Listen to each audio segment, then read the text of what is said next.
बिस्मिल्लाहिर्रहमानिर्रहीम। महमूद दर्जी 78 की तरफ से आपको खुश आमदीद कहा जाता है। ये शलवार के पांचों के लिए वीडियो बनाई है।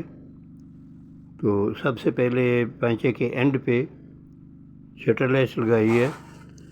शटर लेस उल्टी है और शलवार का पांचा सीधा है, यानी कपड़ा जो है ना वो सीधा रुख रखा है ऊपर और लेस उसके ऊपर उल्टी रखी है, यानी दोनों की सीधी साइडें आपस में मिल रही हैं। अब दोनों पैंचों को जब ये लगा ली है पहली लाइन, तो फिर इसके बाद ऊपर 2-3 लाइनें और लगानी है। तो उसके लिए निशान लगा रहा हूँ। 1.25 इंच के फासले पे लगेंगी ये 1.25 इंच और 1.25 इंच, इनको आपस में बाद में मिला लेंगे स्केल से। ये 2 लाइनें लग गई हैं। इसी तरह से दूसरे पैंचे पर भी निशान लगा देने। 1.25 इंच के फासले पे 3 निशान लगेंगे, सेंटर में, साइडों पे और इस तरह से। और अब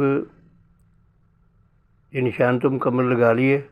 अब इनको स्केल से निशानों के आपस में मिला के सीधी लाइन लगा लेंगे। इस लाइन के ऊपर रख के वो शटर लेस लगा लेंगे। दूसरे पैंचे पे भी निशान लगा लें। वीडियो मुकम्मल तफसील से बनाई है ताकि कोई चीज़ स्किप नहीं होए और आपको ये बनाने में आसानी हो। अगर आपको इसको पसंद करेंगे तो ज़रूर ट्राई करें। तो अब इन लाइनों के ऊपर रख के लेस उसी तरह से जैसे पहली लेस लगाई है, यानी उल्टी लेस रखनी है और मुंह ऊपर की तरफ रखना है। इसका शटल का डिज़ाइन जो है ना वो बाएं हाथ और डोरी दबा के डोरी के ऊपर लगानी है ये लेस। इसी तरह से ये तीनों लाइनें मुकम्मल करनी है दोनों पैंचे की।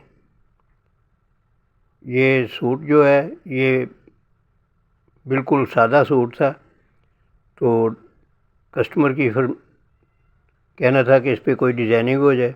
तो इसके लिए दुपट्टा जो डाई कराया है सादा, उसमें लाइन्स लगवा ली हैं मैरून कलर की। दुपट्टा क्रिंकल क्रेप का लेके उसको डाई कराया है और उसके ऊपर लाइनें लगा दी हैं मैरून कलर की डायर से। तो ये अब डिज़ाइन हो गया। अब वही मैरून टच जो है शलवार कमीज़ पे भी दे रहे हैं लेस से, और पलटे से भी, पलटा भी मैरून लगेगा। तो इस तरह से ये सूट मुकम्मल करना है। ये अभी शलवार बना रहे हैं।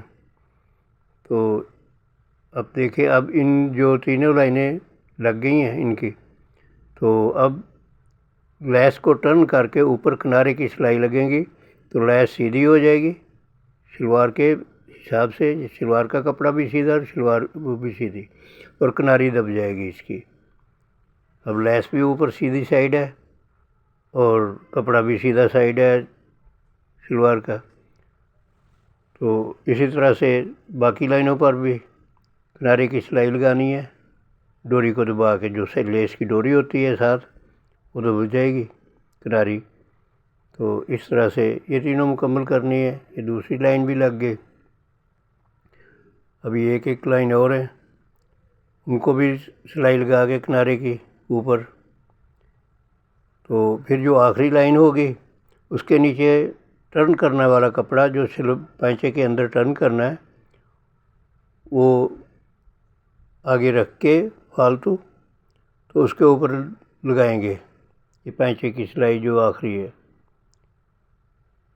ये दोनों ऊपर वाली मुकम्मल करने के बाद फिर तीसरी सिलाई जो है, ये आपका कपड़ा रख लिया नीचे और उसके ऊपर आखिर वाली जो लेस है नीचे, तो उसको लगा रहे हैं। उसकी भी किनारी दब जाएगी इस तरह से ऊपर किनारे की सिलाई लगा के।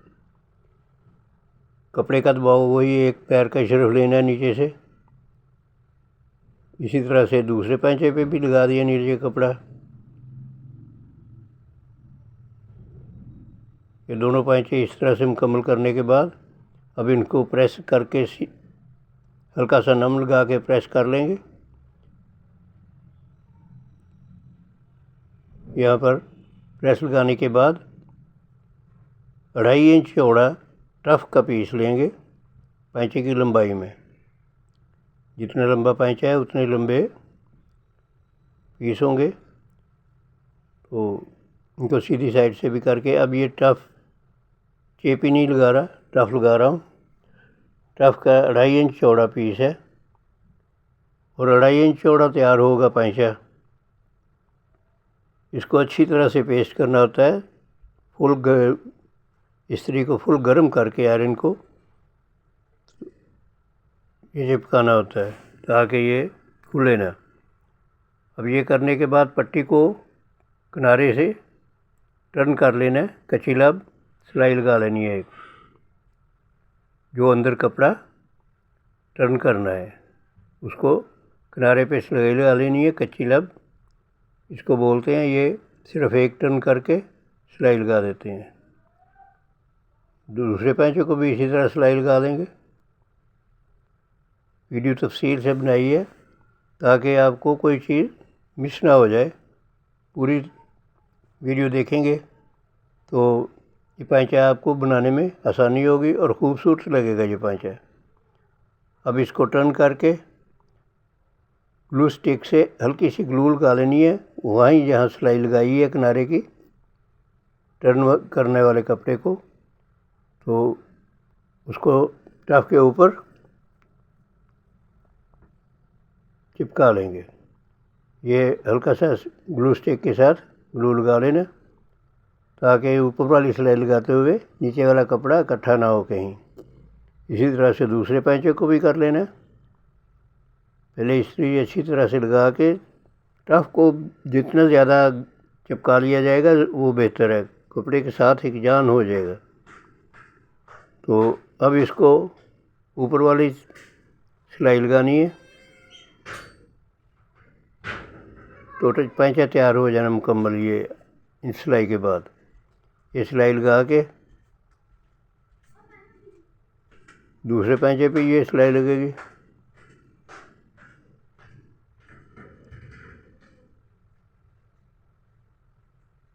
अब दोनों पैंचे तैयार हो गए हैं तो इनको पैंचे के साइज के हिसाब से सिलाई लगाई जाएगी। 7 इंच पैंचा है, यहाँ पर 7 इंच पर इसको पक्का करना बहुत ज़रूरी है पैंचे की सिलाई को, ये 2 बार 3 बार करके। अच्छा, अब इसको नाली की सिलाई जो है वो आसन की सिलाई के से 1.5-2 इंच आगे तक लेके जानी है एक तरफ से। तो ये सिलाई उतार देनी है यहाँ से, फिर दोबारा दूसरे पैंचे से शुरू करनी है। ये सिलाई आ गई आसन की, यहाँ से 1.5-2 इंच आगे तक सिलाई लगानी है बस।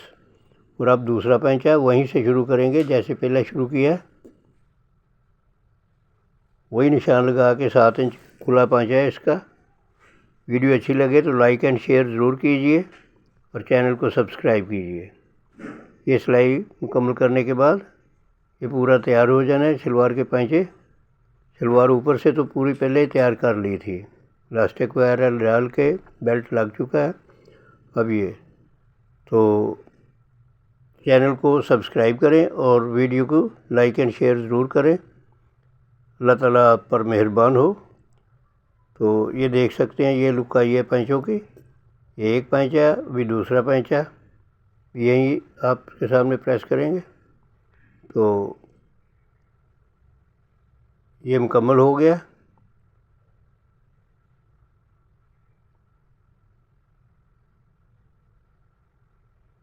ये ले ली।